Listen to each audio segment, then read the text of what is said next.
நம்பியிருக்கும் ஜீவனுக்காக தன் வாழ்வை அர்ப்பணித்த தன் மனைவி, பிள்ளைகள், சகோதரர்கள் எல்லாவற்றையும் அர்ப்பணித்து தன் வாழ்வை தான் வளர்க்கும் தன்னை நம்பியிருக்கும் மக்களோடு அர்ப்பணிப்பது. சாஸ்திரிகள் என்பவர் வருங்காலத்தை, நிகழ்காலத்தை, எதிர்காலத்தை, நேற்றும் இன்றும் என்றும் எல்லா காலங்களையும் சொல்கிறவர், ஒரு ஐஃபை.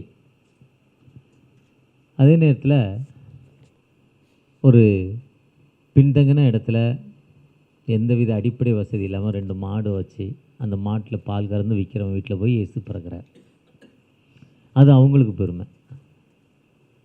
அது அவங்களுக்கு அதுமாதிரி இயேசு கிறிஸ்து பிறந்தது எல்லாத்துக்குமே ஒரு பெருமை. அதுதான் ஜீசஸோடைய பெஸ்ட் குவாலிட்டி, அந்த யூனிட்டி. ஒருவேளை இன்றைக்கி இந்த எக்கனாமிக்கல் என்பது லுத்ரன், இன்னும் அவர் இப்போ தான் ஆர்டினேஷனை வாங்கியிருக்காரு. அவருக்கு ஒரு சால்வை பாருங்களேன். அவர் ஏன்னா அவர் டிஎல்சிங்கிறாங்க,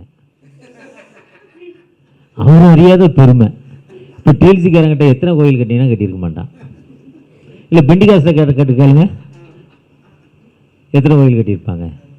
நீங்கள் எத்தனை பேருக்கு பூசை ஞானஸ்தானம் கொடுங்கன்னு கேட்டாங்கன்னா கொடுத்துருக்க மாட்டாங்க. ஏன்னா 100 சட்டம் இருக்கு அவங்ககிட்ட. எது அதுக்கு மேலே ஊற்ற அவங்க அங்கேயே ஊற்று விட்ருவாங்க. ஐயா ஃப்ரம் லுத்ரன் வில்லிவாக்கம், நல்ல சர்ச்சு. இப்போ டேவிட்ஸ்னு ஒரு ஐயர் இருக்கார். ஆனால் அதே நேரத்தில் ஈஸியை கேளுங்க. இப்போ பேராயரை கூப்பிட்டு, ஐயா இந்த இடத்துல ஒருத்தர் ஒர்க்ஷிப் ஆரம்பிக்கணும், இந்த சர்ச்சை ஆரம்பிக்கணும்னா அவர் ஒன்றே வந்துடுவார். ஆரம்பிப்பா, பார்த்துக்கலாம். பூமி நிறைவும் அது பட்டா இருக்கா, அடங்கல் இருக்கா, சிட்டா இருக்கா, ஒன்றும் இல்லை. அரும்பாக்கம் ஏரியா கெட்டுவதற்கு கூப்பிட்டுருந்தாங்க என்னைய. எதுக்கு கூப்பிடுவாங்கன்னு உங்களுக்கு தெரியும். வேறு ஒன்றும் பெரிய விஷயம்லாம் ஒன்றும் இல்லை, அது உங்களுக்கு தெரியும். எதுக்கு கூப்பிட்டா என்ன நடக்கும்னு தெரியும். மற்ற நம்ம வந்தோன்னா மோன்சியா இல்லைன்னா பென்னிகின்னா பில்லிகிராகம்மா ஸ்மித் அதெல்லாம் கிடையாது. அப்போ அங்கே இருக்க அந்த அம்மா பேசுகிறாங்க. அந்த சர்ச்சு இப்போ போன வாரம் சர்ச்சு பிரச்சனை. அந்த அம்மா அவர் இறக்கிறதுக்கு முன்னாலே 2 வருஷத்துக்கு முன்னாலே இதே மாதிரி இங்கே நீங்கள் டாக்குமெண்ட் இல்லாமல் கட்டிட்டீங்கப்பா, என்னப்பா செய்கிறது. அப்படி தான்மா இருக்கும். அவடு எது அவர் தான் இருக்கும். 45 வருஷத்துக்கு முன்னால் நாங்கள் சர்ச்சை ஆரம்பிக்கணும்னு நினைக்கிறோம். ஒரு பெண்டிகாஸ்லேருந்து ஒரு அங்கி போட்ட ஆள்கிட்ட பொண்ணுன்னு நினைக்கிறேன். எங்களுக்கு அந்த அங்கி சிஎஸ்சிக்கும் இசிஐக்கும் உள்ள லுத்ரனுக்குள்ள வித்தியாசம் தெரியாது. அங்கே ஃப்ரம் வில்லேஜ் பட்டிக்காடில் அந்த கூடுவாஞ்சிலேருந்து மாட்டு வண்டி ஓட்டிகிட்டு வந்தோம்னா அந்த மாட்டு வண்டி ஓட்டிகிட்டு வந்த ஆட்கள் நம்ம. அப்போ வர்றாரு, எங்களுக்கு ஒரு சர்ச்சை அங்கி போட்ட ஐயர், ஈசி ஐயர் அந்த பக்கமாக பாட்டு சாயங்காலம் பாட்டு பாடிட்டு போகிறார். வில்லேஜ் மினிஸ்ட்ரி 45 வருஷத்துக்கு முன்னால் அங்கி பார்த்தோன்னா, ஐயா தோற்றுறோம், எங்கள் வீட்டுக்கு வாங்க ஜோம் பண்ணுங்க, எங்கள் அம்மா கூப்பிடுது. அவர் வந்தோன்னா வீட்டில் இருக்க பாயை எடுத்து போடுது. சேர் டேபிள்லாம் இல்லை, மண் தர. அவரும் அந்த அங்கேயே போட்டு சேரில் கீழே உட்காடுறாரு, பாட்டு பாடுறாரு, காஃபி சாப்பிட்றாரு, ஜோம் பண்ணுறாரு. எங்களுக்கு ஒரு சர்வீஸ், நீங்கள் உடனே சொல்லுங்கம்மாங்கிறாரு. ஞாயிற்றுக்கிழமை சாயங்காலம் உடனே அதில் ஒருத்தர் என் இடத்த கொடுக்குறேன், 12 ரூபா வாடகை கொடுங்கன்னு ஒரு மெயின் ரோடில் 2 ரோடு சந்திக்கிற ஒரு குறுக்கு தெருவில் ஒரு இடம், ஒரு மெயின் ரோடு அதில் வருது. இடத்த காட்டுறார். உடனே 12 ரூபா வாடகைக்கு அட்வான்ஸ்லாம் கிடையாது. ஒரு பக்கம் தட்டியை பிரித்தா சர்ச்சு, ஃப்ரண்டில் ஏற்கனவே ஒரு வாசல் இருக்குது தட்டி, 4 பக்கம் தட்டியில் ஒரு தட்டியை பிரித்தா வாசல், சர்ச் ஆகிட்டு. இஸ்ரா வர்றாரு. இஸ்ரா ஐயா வந்தோடனே அன்றைக்கி அவர் சூப்பர்னட்டு, ஐயர் கூட கிடையாது, ரெவரண்ட் கூட அன்றைக்கி ஆர்டினேஷன் இல்லை. எங்கள் அம்மா கேட்குறாங்க, எங்கள் பிள்ளைலாம் இந்து பள்ளிக்கூடத்தில் படிக்க, ஒரு கிறிஸ்துவ பள்ளிக்கூடம், வேத பள்ளிக்கூடம், கிறிஸ்துவ பள்ளிக்கூடம் சொல்ல தெரியாது, வேத பள்ளிக்கூடம், வேதக்காரங்க, திருநெல்வேலியில் வேதக்காரங்கன்னு வாங்க, வேத பள்ளிக்கூடத்தில் படிக்கணும், ஒரு வேத பள்ளிக்கூடம் ஆரம்பிங்க, நீங்கள் இடத்த காட்டுமான்னார். அவர் என்ன சொன்னார், இடத்த காட்டு, நாளைக்கு ஆரம்பிச்சிட்றேன்னாரு. அப்போ தான் இன்றைக்கி ஈசிஐ தண்டையார்பேட்டை இருக்கிற அந்த இடத்த காட்டினோம். நடுவில் குளம், அது ஜென்ஸு டாய்லெட்டு, இந்த பக்கம் லேடிஸ் டாய்லெட்டு. அன்னைக்கு இருந்த நிலைமை தான். அவர் அன்னைக்கு கலைஞர் கூட இருந்தார். அன்னைக்கு இந்த அளவுக்கு வெறித்தனமான ஆட்கள் கிடையாது. இப்போ நம்ம ஆட்களே போட்டு கொடுக்குறது யாருன்னா சர்ச்சை கட்ட விடாமல் பக்கத்து இருக்க அவன் கிடையாது, நம்ம கூட இருக்கும். என் காலத்தில் சர்ச்சை கட்ட நம்ம குறுக்கு எண்ணத்தில் அவன் என்ன பண்ணுறான், பெர்மனெண்ட்டாக சர்ச்சை கட்ட முடியாமல் ஆயிடுறான். நம்மளால தான் போட்டு கொடுக்குறது, நம்ம கூட இருக்கவன் தான், நம்ம சகோதரர் தான், என் அண்ணனோ தம்பியோ மாமனோ மச்சானோ எல்லாம் அந்த உறவின் முறை தான். எதிர்ப்புலாம் வந்துச்சு, கொஞ்சம் வந்தது, சமாளிச்சிட்டோம். நாங்களும் சமாளிச்சிட்டோம் அந்த ஏரியாவில். அப்படி தான் நேதாஜி நகர் தண்டையார்பேட்டை ஈசின்னு சொல்லுவாங்க. இன்றைக்கி 600-700 பிள்ளைங்க படிக்கிறாங்க ஸ்கூலு. அதேமாரி இந்த ஸ்பீடில் லுத்தரனில் இருக்காங்களா, ரிட்டைடிங் ஆஃபரிங்கன்னா 1 லட்ச ரூபா கிடைக்கும், காணிக்க கொடுப்பாங்க, மக்கள் கொடுப்பாங்க. ஆனால் எவ்வளோ புது சர்ச்சை. சிஎஸ்ஐக்கு போனீங்கன்னா ஏரியா சேர்மன்ட்டு அனுப்புவாங்க. ஏரியா சேர்மன் சட்டத்திட்டம் பேசிட்டு பிஷப்கிட்ட கூப்பிட்டு போவார். பிஷப் சட்டத்திட்டம் பேசிட்டு இவங்க இதெல்லாம் முடிச்சு வர்றதுக்கு 1.5 வருஷம் இருக்கும். பக்கத்தில் பெண்டிகாஸ்காரர் டெவலப் ஆகி போய்கிட்டே இருப்பார். ஒருவேளை இன்றைக்கி நம்ம ரொம்ப துடிப்பாக இருக்க வேண்டிய காலங்கள், இன்றைக்கி ரொம்ப அட்வான்ஸாக இருக்க வேண்டிய காலங்கள். அழகாக ஐயாட்ட பேசிகிட்டு இருக்கப்போ எனக்கு ரொம்ப ஆதங்கம். ஏன்னா ஓடியாந்து குடுன்னு எத்தனையோ ஏழைகள்லாம் ஒருத்தர் மீஞ்சூரில் காய்கறி ஏற்றினார். அந்த ட்ரெயினில் காய்கறி பிடிங்கிட்டு வர பக்கத்து தோட்டத்துக்காரங்க கூட கொஞ்சம் சண்டை எக்ஸ்ட்ரா 10 நிமிஷம் ஆகிட்டு முதல் ட்ரெயினை விட்டார். அடுத்த ட்ரெயினில் ஏறணும். அடுத்த ட்ரெயினில் ஏறினா அன்றைக்கி விற்காத அந்த காய் வீணாக போயிடும். அடுத்த ட்ரெயினும் பிளாட்ஃபார்முக்குள்ளே வந்துடுச்சு. அந்த காயை குடுன்னு ஏற்றிக்கிட்டு வண்டியில் ஏறி வண்டியில் ஏறி உட்காந்துட்டார். அந்த ஆட்கள் உட்கார்ற பெட்டியில் தலையில் இருக்க காயை இறக்கி வைக்கலை. பக்கத்தில் இருக்க அசோகையர் மாதிரி ஒருத்தர் கேட்டார், ஏங்க இந்த காயை இறக்கி வைங்களேன்னாரு. அது ஒன்றும் இல்லைங்க, எனக்கே நான் டிக்கெட் வாங்கலை, இந்த காய்க்கும் டிக்கெட் வாங்கலை, நானாவது இந்த காயை சுமந்துக்கிட்டு வர்றேன், இந்த ட்ரெயின் சுமக்க வேண்டாம். நம்ம அறிவு எவ்வளோ இருக்குது, நம்ம மக்களுடைய அறிவு எப்படி இருக்குது, இவ்வளோ தான் இருக்குது. ஆனால் இதையெல்லாம் நாம் இந்த மடமைத்தனத்தில்தான் நமக்கு டெவலப் பண்ணது யார்? கிறிஸ்தவம். கிறிஸ்தவம் இல்லைன்னா நீங்களாம் எங்கே இருந்திருப்போம்? இதை எடுத்து சொல்ல வேண்டியது யார்? நம்ம தான் மக்களுக்கு. நம்ம யாரையும் குறை சொல்ல வேண்டாம். கிறிஸ்துவம் என்பது நமக்கு என்ன செய்தது? காலையில் அழகாக வாட்ஸ்அப்பில் வாக்கிங்கில் பார்த்தேன். ஒருத்தன் காஸ்பல் சொல்கிறான், நான் இயேசு நல்லவர்னு காஸ்பல் சொல்கிறான். ஈரோடோ சேலத்துலேயோ ஏதோ ஒரு ஊரில் நடந்த சம்பவம். நல்ல தீவிரவாதிகள் நிறைந்த ஒரு ஊரில் அவன் ஏன்டா நீ இயேசு நல்லவர் சொல்ல? இயேசு நல்லவர் தாண்டா சொன்னேன், உன் கடவுளை நான் திட்டலையே. அப்போ உன் கடவுள் நல்லா எங்கள் கடவுள் கெட்டவரான்னு அவன் கேட்க, அவனுக்கு இருக்க மூலையில். நான் அப்படி சொல்லலையே, அவன் கடவுள் கெட்டவன் நான் சொன்னேன்னா? நான் வணங்கும் தெய்வம், எனக்கு வாழ்வு கொடுத்த தெய்வம், Jesus A good, Lord is good, இயேசு நல்லவர் நான் சொல்லி, நீ சொல்லிக்கோ. பேசிக்கிட்டு அடிச்சுட்டு கண்ணாப்பினான்னு திட்டுறான். அடிக்கான்னு நான் 10 பேர் சேர்ந்துறான், 10 பேர் சேர்ந்து அடிறான், அடிச்சோன்னா வாங்கிட்டு கண்ணாப்பினான்னு திட்டான். திட்டிலாம் முடிச்ச பிறகு சொல்கிறான், இங்கே தான் இயேசு நல்லவர். நீ திட்டினிய நான் திருப்பி அடித்தேனா? நான் உன்னை திருப்பி திட்டினானா? வேண்டாங்க, நமக்கு இயேசுவின் கட்சியை விடையாங்க பணம் அதிகம். இயேசுவின் கட்சியை விடையா பணம் அதிகம். இன்னொரு வாட்ஸ்அப் கேட்டேன், நிறையா சேர்த்து வச்சார். செத்தனைக்கு என்னத்தை கொண்டு போனார்? ஒன்றுமே இல்லையே. இப்போ ஐயா தான் எவ்வளோ சர்ச்சு கட்டினார், 1000 சர்ச்சு கட்டினார், 3500 ஐஎம்எம் மிஷினரிகள். இந்தியாவில் அவர் கால் வைக்காத கிராமங்களே கிடையாது மிஷனில். என்ன போகிறப்ப என்னத்தை கொண்டு போயிட்டார்? 10 குண்டு வழங்குறாங்க, கவர்மெண்ட் குண்டு. அவ்வளோதான் உங்களுக்கு எனக்கு உள்ள வித்தியாசம், அவ்வளோதானே. என்னத்தை கொண்டு போயிட போகிறோம்? இவர் கேட்ட மாதிரி 10 லட்ச ரூபா எத்தனை நாள் நமக்கு ஆள்? அதுக்கு ஆசைப்பட்டுருக்கலாமா? அது வேகமாக கேட்கக்கூடாதுல்ல, தெரியவே கூடாதுல்ல. நிறைய பேர் அப்படி இருக்கான். நிறைய நமக்கு தெரிஞ்சு பாஸ் அடித்தா நிறைய பேர். இப்போ உங்களுக்கு தெரியும், நான் லேசாக ஒரு கோடிட்டு காட்டினா யாருன்னு நீங்கள் சொல்லிவிடுவீங்க. ஆனால் அது இஸ்ரவேலே கேள், உன் தேவனாய கர்த்தர் ஒருவரே.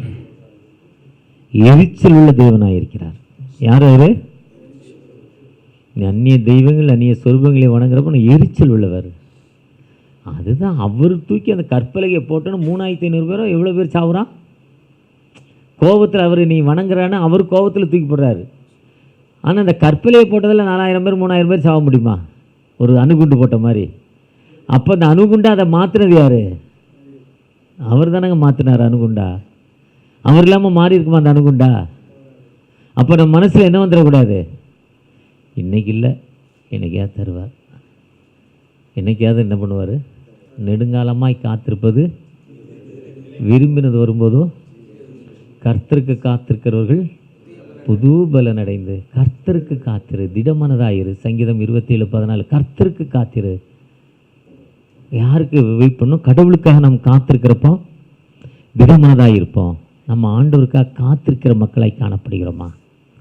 அந்த ஆண்டவருக்காக காத்திருக்கிறப்ப இந்த பண்டிகை காலங்கள் என்பது இது இப்போ வருகிற காலங்கள் ரொம்ப ஒரு இக்கட்டான திருச்சபைகளுக்கும் ஊழியர்களுக்கும் இக்கட்டான ஒரு காலத்தில் வந்திருக்கிறோம். ரொம்ப இக்கட்டான ஒரு காலத்தில். இந்த காலங்களில், இந்த பண்டிகை காலங்களில் ஒருவேளை கடவுளை சித்தமான அடுத்த வருஷம் ஸ்டார் கூட கெட்ட முடியாத நிலைமை கூட தமிழ்நாட்டில் வரலாம். கிறிஸ்தவன் அடையாளம் இன்றைக்கி சத்தியமூர்த்தி நகர், மங்களபுரம், அந்த பக்கம் வேசார்பாடி, எந்த இடத்துக்கு போனாலும் அந்த கோட்டை ஹவுசிங் போர்டில் பார்த்தீங்கன்னா எவ்வளோ ஸ்டார் தொங்குது. 4 விழுக்காடு 5 விழுக்காடு மக்கள் மாறி இருக்காங்க.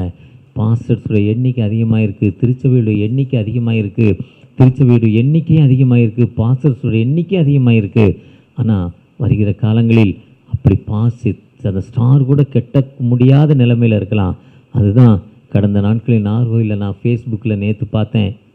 ஒரு பாஸ்டர், ஒரு பிஷப், பெண்டிகாஸ் பாஸ்டர், அவராக தொப்பி வாங்கி மாட்டிக்கிட்டார். அவர் போராடி ஒரு சர்ச் 3 சர்ச்சை 24 மணி நேரத்துக்கு திறக்க வச்சுட்டார். போலீஸ் வந்து பூட்டுது ஒர்க்ஷிப் பண்ணக்கூடாதுன்னு. ஆனால் ஒரு கூட்டம் கூடி அவங்க பண்ண அந்த அந்த அந்த தர்ணால காவல்துறை அந்த கூட்டத்தை திறக்கிறாங்க. 24 மணி நேரத்தில் சர்ச்சை திறக்க வைக்கிறார். வந்த பிறகு போகலை. ஒருவேளை இன்றைக்கி அப்படிப்பட்ட தர்ணாக்கும் சரி, இல்லைன்னா நாம் ஆண்டவற்று முழங்கால் மூளை சாதிக்காதே. இதுக்கு தான் இந்த எக்கனாமிக்கல் பாஸ்டர்ஸ் ஃபெல்லோஷிப். அவர்கள் ஒன்று கூடி ஜெபித்த போது அந்த இடம் அப்போஸ்தலர் 2 அந்த விடுதலை எகிப்துங்கிற ஒரு அடிமைத்தனத்திலேருந்து அந்த செங்கடல் வந்த பொழுது அவங்க அந்த செங்கடலை விட்டு தாண்டி வந்த உடனே அவங்க ஒன்று கூடி ஜெபிக்கிறாங்க, ஆராதிக்கிறாங்க, துதிக்கிறாங்க. யாத்ரா 15 அந்த ஒன்று கூடி ஜெபித்த பொழுது ஒருவேளை இன்றைக்கி ஒரு கொஞ்சம் பேர் இருக்கோம். இது சென்னையில் எல்லா பாஸ்டர்ஸும் சேர்ந்து, ஐயா உங்கள் பகுதியில் 50 பேர், உங்கள் இருக்க பாஸ்டர்ஸ் எல்லாம் சேர்ந்து வருகிற காலங்களில் ஒரு பெரிய ஒரு ஃபெல்லோஷிப்பை நம்ம ஏற்படுத்தணும்னு வைங்க. ஆண்டவர் பெரிய ஃபெல்லோஷிப்பாக மாத்திரம். ஆனால் இன்றைக்கி எப்படி இருக்குன்னா, மெசேஜ் கூப்பிடுறாங்க, பாஸ்டர்ஸ் ஐக்கியம்னு கூப்பிடுறாங்க. அவன் கூப்பிட்றது பாஸ்டர்ஸ் ஐக்கியம்.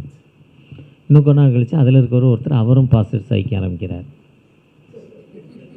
2 வருஷம் ஆனவுடனே தலைவர் பதவிக்கு போட்டி வருது. இவருக்கு தலைவர் கிடைக்கல. அவர் என்ன பண்ணுறாரு, அவர் ஒரு பாஸ்டர், தண்டையார்பேட்டை வடக்கு, தெற்கு, மேற்கு. இவர் தண்டையார்பேட்டை சென்டர். இவர் வேறு ஐக்கியத்துக்கு போக மாட்டார். போனால் பல்லத்துக்கு போக மாட்டார். நம்ம சென்டரில் நிற்காரா, நம்ம வடக்கு, தெற்கு, மேற்கு, கிழக்குன்னு பிரிச்சிடுறோம்.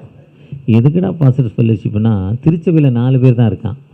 மீட்டிங் வச்சா எத்தனை பேர் வருவான்? 4 பேர் 2 பேர் ஆப்சென்ட். அப்போ எத்தனை பேர் இருக்கான்? அப்போ அந்த ஐயாவை திருச்சபை கூப்பிட்டா துட்டு தர மாட்டார், ஆள் இருக்காது. பாஸ்டர்ஸ்னால் ஒரு 50 பேர் வந்துடுவான். அவர் ஸ்ட்ரென்த்தை காட்டுறாராம். இதுதான் ஃபர்ஸ்ட் ஃபெல்லோஷிப். நான் கற்றுக்கிட்டது. நீங்கள் எப்படி கற்றுக்கிட்டீங்களோ தெரியல எனக்கு. அதனால் சில கண்டிஷன், ஃபர்ஸ்ட் ஃபெல்லோஷிப்னால் சில கண்டிஷன் போடுவேன். எப்போ நடத்துகிற, பகல் போக மாட்டேன், இவ்வளோ சில கண்டிஷன்ஸ் கேட்பேன்.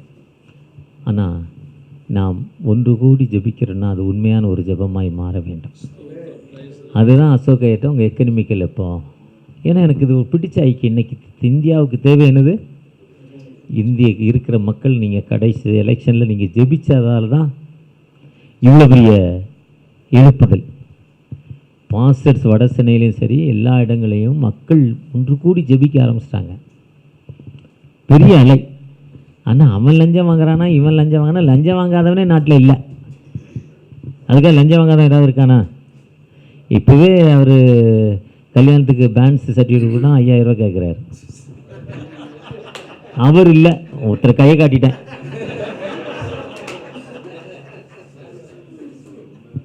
ஏதோ எதிர்பார்ப்போடு. அதுக்கு தான் பெரிய கோயிலுக்கு கேட்குறது. நிறையா கல்யாணம் வரும்ல, நிறையா பேன்ஸ் வரும்ல. அப்போ லஞ்சம் எங்கேயும் இருக்குது, எல்லா இடத்துலையும் இருக்குது. நேற்று ஒருத்தட்ட பேசிட்டு இருந்தேன். ஒயின் ஷாப் பார் கொடுக்குறாங்க, 3 கோடி ரூபா ஒரு பாருக்கு. எவ்வளோ செலவாச்சு? தென்காசிலேருந்து இந்த குற்றாலம் என்ட்ரன்ஸில் ஒரு பார். ஏங்க 3 கோடி ரூபா, 300 லட்சமானு கேட்டேன். பாரு கையெழுத்து போடுறதுக்கு 1 கோடி. இடம் 1 ஏக்கரில் பார் வைக்க இடம் வேணும். விற்கிற இடம், குடிக்கிற இடம், சாப்பிட்ற இடம், அதுக்கெல்லாம் சேர்த்து அதுக்கு அட்வான்ஸ் 1 கோடி. இடத்துடைய அட்வான்ஸு. ஏன்னா சாதாரணமாக 20 லட்சம்னா ஒயின் ஷாப்னா 3 மடங்கு 1 கோடி. 1 கோடி எக்ஸ்ட்ரா செலவு. அதில் இருக்க இன்சார்ஜ் தான் என்கிட்ட பேசினார். அவருக்கு 40,000 ரூபா சம்பளம். என்ன குவாலிஃபிகேஷனாக கை நாட்டு கட்ட பஞ்சாயத்து. ஊரில் இருக்க எல்லாத்தையும் தெரியும். இதுதான் ஒன்று தான் குவாலிஃபிகேஷன். என்ன தெரியும்? ஊரில் இருக்க எல்லாத்தையும் 3 கோடி ரூபா செலவாகுதுங்க. வெளியே 175 ரூபா, நாங்கள் 180 ரூபா வைக்கிறோம். ஆனால் 180 ரூபாய்க்கு டம்ளரு, சோடா, அந்த ஸ்நாக்ஸ்லாம் கொடுத்துட்றோம். அது 20 ரூபா வந்துடுது, ஃப்ரீயாக கொடுக்குறோம். அப்போது நான் 2வது அவங்க 12 மணிக்கு திறக்காங்க, நாங்கள் 11 மணிக்கு திறந்துடுறோம். அதுக்குள்ளே 1 லட்ச ரூபா எங்கிட்ட வந்துடுது கலெக்ஷனை. அவங்க எத்தனை மணிக்கு திறக்காங்க கவர்மெண்ட்டு? நாங்கள் எத்தனை மணிக்கு திறக்கோம்? அவங்க ராத்திரி 10 மணிக்கு மூடுறாங்க, நாங்கள் 11 வரையும் இருக்கோம். Peak hours. இப்போ இது எப்படி போகுது பாருங்கள். எதுக்கு சொன்னேன்னா, அதனால் இவங்க நல்லவங்க இவங்க நல்லவங்கன்னெலாம் சொல்ல வரல. இது ரொம்ப மனசெலவில் கஷ்டம். ஆனால் நமக்கு இன்றைக்கி யார் டிஃபென்ஸ், பாதுகாப்பு. இதை நீங்கள் என்ன பண்ணிக்கணும்? எங்கள் தாத்தா இத்தனை வருஷமாக இதுக்கு தான் ஓட்டு போட்டார், நாங்கள் இதுக்கு தான் ஓட்டு போடணும்னு என்ன பண்ணக்கூடாது? இன்றைக்கி அது போடவே கூடாது. திங்க் பண்ணணும். நீங்கள் திங்க் பண்ணி என்னை விட படித்தவங்க, என்னை விட நல்ல அனுபவசாலிகள் மக்களோடு இருக்கீங்க. உங்களுடைய திருச்சபைகள் மக்கள், நீங்கள் பார்க்குற மக்கள்கிட்ட இன்றைக்கி இருக்கிற சூழ்நிலை யார் வந்தால் எப்படி இருக்கும்? இந்தியா லெவலில் எதிர்க்கட்சி அளவில் ஒரு யூனிட்டி இல்லை. எதிர்க்கட்சியில் யூனிட்டி தான் வரவே மாட்டாங்க. பிரிஞ்ச ஓட்டை பார்த்திங்கன்னா இவங்களோட அதிகமாக இருக்கும். அந்த யூனிட்டி இல்லை. அப்போ இந்தியா லெவலில் ஒரு நல்ல தலைவர்கள். இன்றைக்கி காலைல நான் வாக்கிங்கில் ஜெபம் பண்ணேன். எதுக்குப்பா இவ்வளோ தூரம் ஜெபம் பண்ணுறோம், எங்களுக்கு விடுதலை இல்லைன்னா பொறுத்துரு. நல்ல தலைவனை நான் பார்த்துக்கிட்டு இருக்கேன், ஒர்க் பண்ணுற தலைவனாக பார்த்துட்ருக்கேன். நல்ல தலைவன் அவன் வந்துட்டா அடுத்து இவங்க என்ன பண்ணக்கூடாது?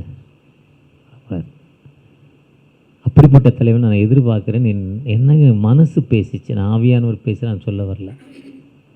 ஏன்னா நம்முடைய ஜெபம் அப்படி தான் இருக்குது இன்றைக்கி வருகிற காலங்களில். ஏன்னா இஸ்ரா ஓப்பனாக பேசுவார் மீட்டிங்கில், நம்ம ஓப்பனாக பேச முடியாது. ஏன்னா என்னுடைய வாட்ஸ்அப்பை வாட்ச் பண்ணிக்கிட்டே இருக்காங்க.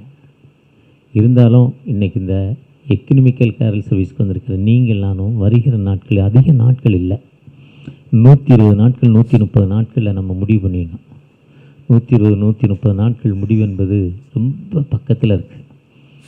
அந்த அமைப்பு நாம் இந்த எக்கனாமிக்கல் நம்ம இந்த வருகிற கிறிஸ்மஸ் காலம் கிரீட்டிங்ஸ் எல்லா மக்களுக்கும் நற்செய்தி போக வேண்டும்.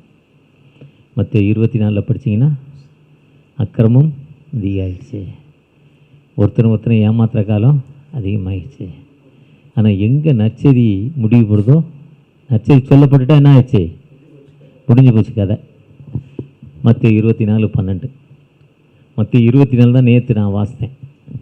மனுஷன் அப்படிப்பட்ட காலங்களில் காஸ்பல் எல்லா இடத்துக்கும் போனோம். அது நம்முடைய உன்னத பணி. அந்த காஸ்பல் போகிறதுக்கு நீங்கள் நானும் எப்படிப்பட்ட மக்களாய் காணப்படுகிறோம்? அதுக்கு நம்ம என்ன செய்யணும்? நெபிக்க தவிர வேறு வழியே இல்லை, வேறு ஒன்றுமே செய்ய முடியாது. காலைல வாட்ஸ்அப்பில் அழகாக ஒருத்தர் பேசினார், ஒரு பிராமண சகோதரர் ரொம்ப நல்லா பேசினார், ரொம்ப சூப்பராக பேசினார். என்ன பேசினார்னா, நானும் அசோகரும் நல்ல டீ, நல்ல சூப்பர் சம்சா புகாரியில் போகிறப்ப சாப்பிட்டு போங்க, ரொம்ப நல்லாயிருக்கு அந்த சம்சா, சிக்கன் சம்சா. அந்த முனையிலே ரோட்லேயே வச்சுருக்காங்க, ரொம்ப நல்லாயிருக்கு. என்ன விலைன்னு தெரியல, அவர் தான் வாங்கி கொடுத்தாரு. ரொம்ப நல்லா இருந்தது. அது கொஞ்சம் உரைப்பு அதிகமாகிடுச்சு. என்னப்பா ரொம்ப உரைக்குதுன்னொன்னே அவன் உடனே சர்க்கரையை எடுத்து கொடுத்தான், கொஞ்சம் வாயில் போட்டுக்கோங்கன்னு. அவன் உடனே சர்க்கரையை வாயில் போட்டோன்னே இப்போ உரைப்பு நாக்கில் குறைஞ்சது. அது குடலில் போய் அந்த உரைப்பு குறையுமா? குறையாதுல்ல. குடலில் போய் என்ன பண்ணாது? குடலை உரைப்பு கெடுத்துக்கிட்டு இருக்கோம், சர்க்கரை சுகரை கூட்டிக்கிட்டு இருக்கோம். இப்போ ஒன்று போய் நாயக்கண்ட கள்ளக்கண்ணும் கள்ளக்கண்ட நாயக்கண்ணில் ரெண்டும் சேர்ந்து 2 விதமான பாதிப்பு.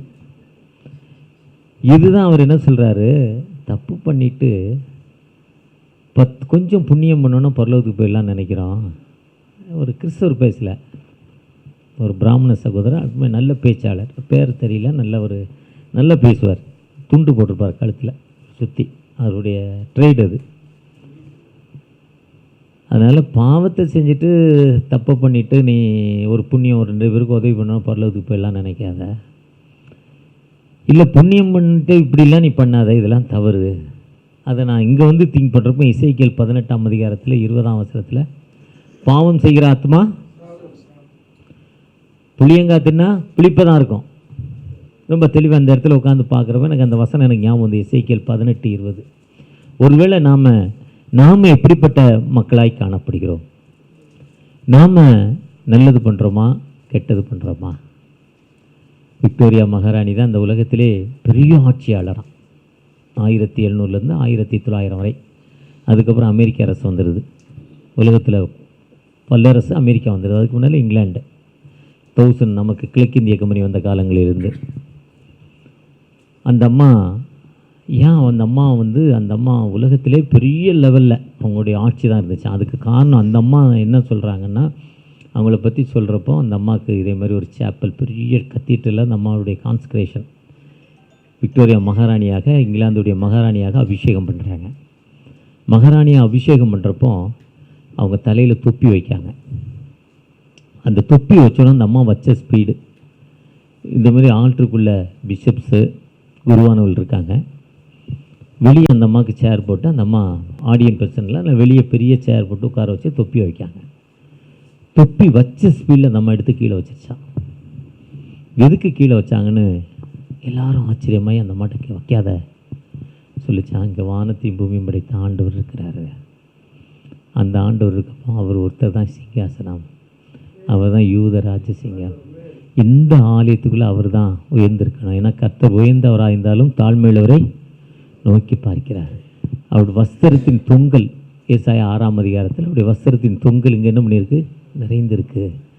6ஆம் அதிகாரத்தில் சொல்லிட்டு தான் யாரை அனுப்புவேன், யார் நிமித்தம் என் நிமித்தமாய் போவான். எசேக்கியா ராஜா ஆலயத்துக்குள்ளே செபித்த பொழுது ஜனகரிப்பு ஓடிட்டான், துணியை காணல துண்டை காணலன்னு. இந்த ஆலயம் என்பது மனிதனுக்கு வாழ்வு கொடுப்பது. இங்கே நான் சாதாரண மனுஷி, நான் மகாராணி இல்லைன்னு எடுத்து வச்சாங்களாம். அதனால தான் அந்த அம்மா பெரிய அந்த அளவுக்கு இங்கிலாந்து உலகம் முழுவதும் வளர்ந்ததுக்கு காரணம் அந்த அம்மாவுடைய அந்த ஆட்சி உரிமை. இந்தியாவில் வளர்ந்ததுக்கு அவங்களுக்கு கீழே அந்த கிழக்கிந்திய கம்பெனியில் ஒர்க்கர்ஸாக வந்தவங்க மிஷினரியாக மாறினாங்க. ஒன்று கிழக்கிந்திய கம்பெனியுடைய சம்பளம் வாங்கினாங்க, அந்த இடத்துல மிஷினரியாக மாறினாங்க. ஒரு பக்கம் அதில் சர்வெண்ட்டு, இன்னொரு பக்கம் மிஷன்.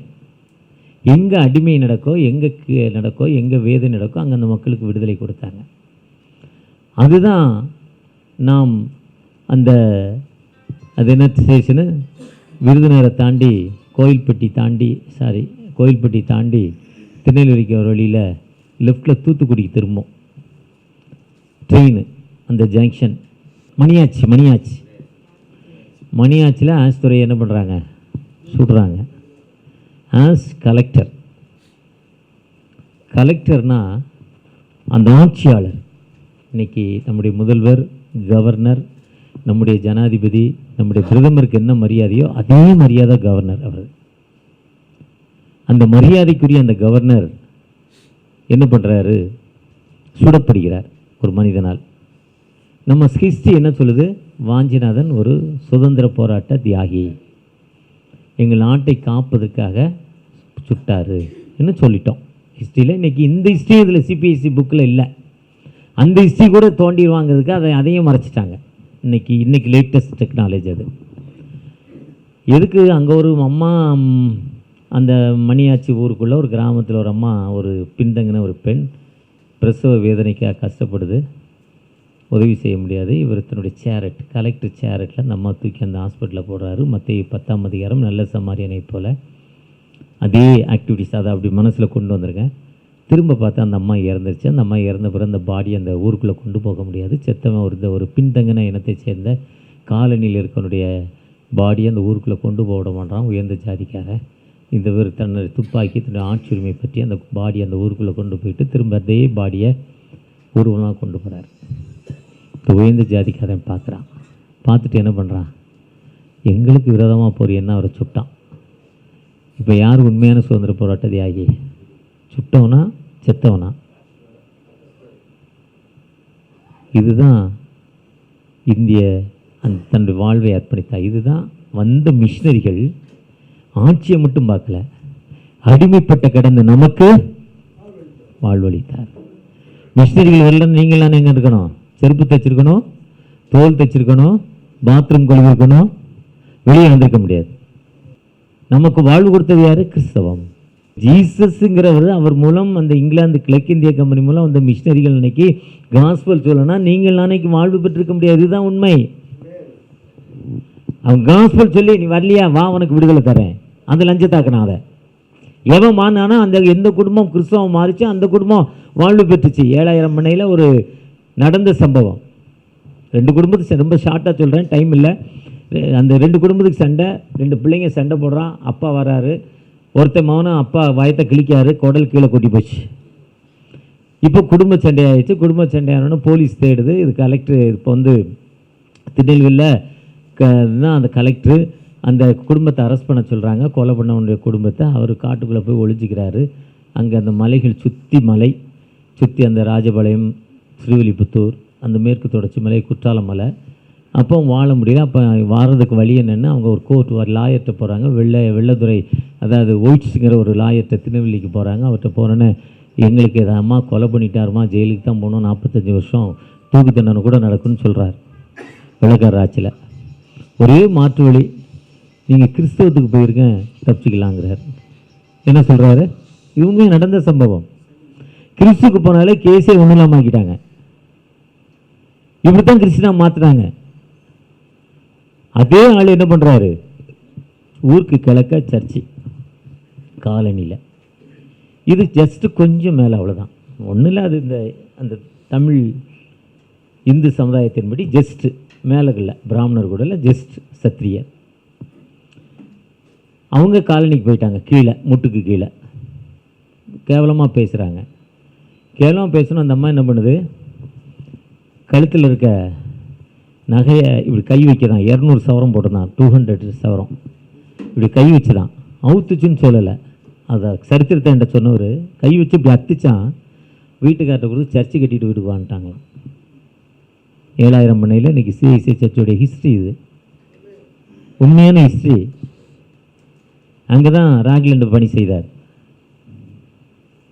அப்படி அடிமைப்பட்டோம். அந்த கிறிஸ்டின் வரலன்னா, இன்னைக்கு கிறிஸ்தவம் வரலன்னா நீங்களாம். அதுதான் விக்டோரியா மகாராணிய காலத்துடைய தனித்தன்மை. அந்த அம்மாவை பற்றி அடுத்து என்ன சொல்கிறாங்கன்னா, இன்றைக்கி கேட்டது என்ன சொன்னாங்கன்னா, உலகளவில் பெரிய அம்மா. ஆனால் அந்த அம்மாவுக்கு சின்ன வயசில் கணவர் செத்து போனார். 9 பிள்ளைகள். அதுக்கப்புறம் 2 பேர் ஹஸ்பண்டு, 2 பேரும் செத்து போகிறான். மனதளவில் ரொம்ப கஷ்டமாக. 80 வயது. இந்திய தேசத்துடைய ரூலர் பவர் அந்த அம்மா கொடுக்குறாங்க. 80 வயசு அந்த அம்மா ட்ராவல் பண்ணி வரல. கப்பலில் வரணும். அன்றைக்கி ஃப்ளைட்டு கிடையாது. 3 மாதம் ட்ராவல், குறைஞ்சது 90 நாள் ட்ராவல். வரல அந்த அம்மா. அவங்களுக்கு இங்கே அந்த கேடயத்தை வச்சு இந்தியாவில் ஃபங்க்ஷன் நடத்தி ஒரு நாணயத்தை வெளியிட்டு நேரத்தில் விக்டோரியா மகாராணியுடைய பேரை வச்சு அந்த நாணயத்தை அந்த அம்மாட்ட கொடுக்கறதுக்கு முடிவு பண்ணுறாங்க. அதை 2 ஏழைகளை கண்டுபிடித்து, 2 ஏழைகள் பின்தங்கின 2 ஏழை மக்களை கண்டுபிடித்து அவங்கள்ட்ட நாணயத்தை கொண்டு நீங்கள் மிக மகாராணிட்ட கொடுக்கணும். கூப்பிட்டு போகிறாங்க. கூப்பிட்டு போகிறப்ப நீ இப்படி குறிஞ்சிக்கிட்டே போகணும், இப்படி பார்த்துட்டு தான் போகணும். அந்த அம்மா நின்னோடனே அப்படியே கொடுத்துட்டு அப்படியே ரிவர்ஸ் ஆகணும், திரும்பக்கூடாது. நீ எந்த விஷயத்துலையும் அந்த அம்மா முகத்தை பார்க்கக்கூடாது, அந்த அம்மாட்ட பேசக்கூடாது. அப்படி கண்டிஷன். கிராமத்தை விட்டு வெளியே போகிறதுக்கே வழி இல்லாதவனா இங்கிலாந்து கப்பலில் கூப்பிட்டு போனால் எவ்வளோ சந்தோஷமாக இருக்கும், எந்த அளவுக்கு ஹாப்பியாக இருக்கும். அவன் அந்த நாணயத்தை வாங்கிட்டு அதே மாதிரி போகிறான். அவன் ஒரு பேர் அப்துல்னு சொல்கிறாங்க. அவர் போகிறவர் அங்கே போயிட்டு எதிர்பார்க்காம நம்ம முகத்தை பார்த்துறாரு. அவன் அறியாத மனுஷனுடைய குவாலிட்டி அது. அப்படி முகத்தை பார்த்தோடனே அந்த அம்மா முகத்தை பார்த்துட்டு இப்படி கை காட்டிடுது. அவனை கூட்டிகிட்டு தனியாக போங்குது. அவனுக்கு தன்னுடைய சொந்த பிஏ வாக்கிடுது. 80 வயசில். இப்போ சலசலப்பு, வாட்ஸ்அப்பு. அந்த அம்மா அவனை வச்சுருக்கான். சின்ன வயசு. அந்த அம்மாவுக்கு 80 வயசு. அந்த அம்மாவை ஏதோ வேறு மாதிரி வருது. ஆனால் அந்த அம்மா அதெல்லாம் ஐ எம் த ரூலர், எனக்கு அவனை பிடிச்சிருக்கு, அவ்வளோதான். உனக்கு பிடிக்கிறே வேலையை விட்டு வெளியே போயிரு. இந்த தாவீது படுத்துருக்கிறப்ப எல்லோரும் ஒரு மாதிரி பேசுவான்ல, கசமசான்னு. இதுமாதிரி அதெல்லாம் டோன்ட் வரி. அதே தான் இந்த உலகத்தில். ஆனால் அந்த அம்மா கடைசியில் அந்த அம்மா அவர் கூட வாக்கிங் போகுமா, அவரோட பேசுமா. ஆனால் கடைசியில் அந்த அம்மா சொல்கிறப்போ my son I am going அவேன்னுச்சான். அவரை பார்த்து, என் மகனே நான் மேலே புல்லவத்துக்கு போகிறேன். அப்போ அந்த அவர் என்ன சொன்னாரா, கவலைப்படாத, வெளிப்படுத்தல் 7 ஹூ இஸ் திஸ், இவர்கள் யார்? ஆட்டுக்குட்டியுடைய ரத்தத்தில் தங்கள் அங்கிகளை தோய்த்தவர்கள்.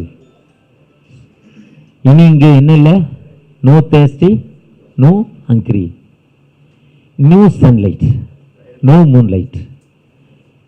பசியும் இல்லை, தாகம் இல்லை, உஷ்ணமும் இல்லை, நீ அப்படிப்பட்ட ஒரு இடத்துக்கு போகிறேன்னு சொன்னாராம். ஒருவேளை அந்த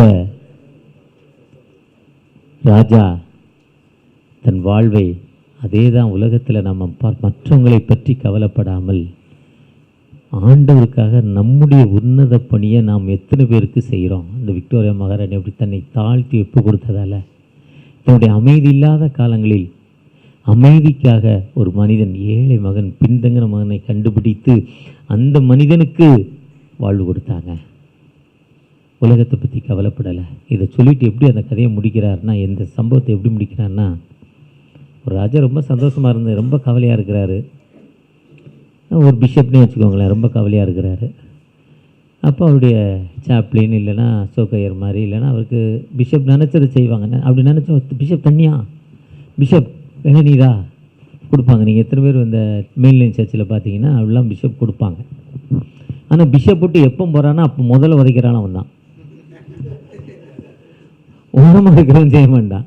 இதே மாதிரி அந்த மந்திரிகிட்ட போய், அப்பா ரொம்ப கவலையாக இருக்கிறேன், கவலையாக இருந்தோன்னே அந்த மந்திரி போய் ஒரு நம்மளை மாதிரி ஒரு பாஸ்டர்கிட்ட, எங்கள் ஐயா ரொம்ப கவலையாக இருக்கார், அந்த கவலை போனோம். அவன் சொல்ல, சர்ச்சுக்கு வெளியே ஒரு ஏழை இருக்கான், சர்ச்சுக்கு வெளியே யார் இருப்பா, பிச்சைக்காரன் இருப்பான், அவன்கிட்ட சட்டையை வாங்கி விட்டு எங்கள் ஐயா கூட சரியாகிடும். இன்னும் சட்டையை வாங்க அவன்கிட்ட போனாங்களாம். இவரை மாதிரி 3 சட்டை போட்டிருக்காள்ன்னு நினச்சிட்டு போனால் நான் நியாயமாக 1 2 3 இருக்குது பனியனோட. அவர் போட்டால் அவன் போனான். கேட்டால் என்கிட்ட சட்டையே இல்லைடா, நான் சந்தோஷமாக இருக்கேன். நானா அவர் கேட்க சொன்னது, அந்த நம்மள மாதிரி ஃபாதர் என்ன சொன்னாங்கன்னா, சந்தோஷமாக இருக்கிற பெர்கர் பிச்சைக்காரன்ட்ட போய் ஒரு சட்டையை வாங்கி கொடு. யாரா ரொம்ப ஹாப்பியாக இருக்குன்னு பார்த்தா ஒருத்தன் அவனை சட்டையில் அவன் தான் ஹாப்பியாக இருக்கான். ஏன்னா ராத்திரி படுக்கிறப்ப இவனும் சட்டையை ஊற்றுட்டு போக மாட்டான்னு அவன் சட்டையை போடுறது இல்லையா.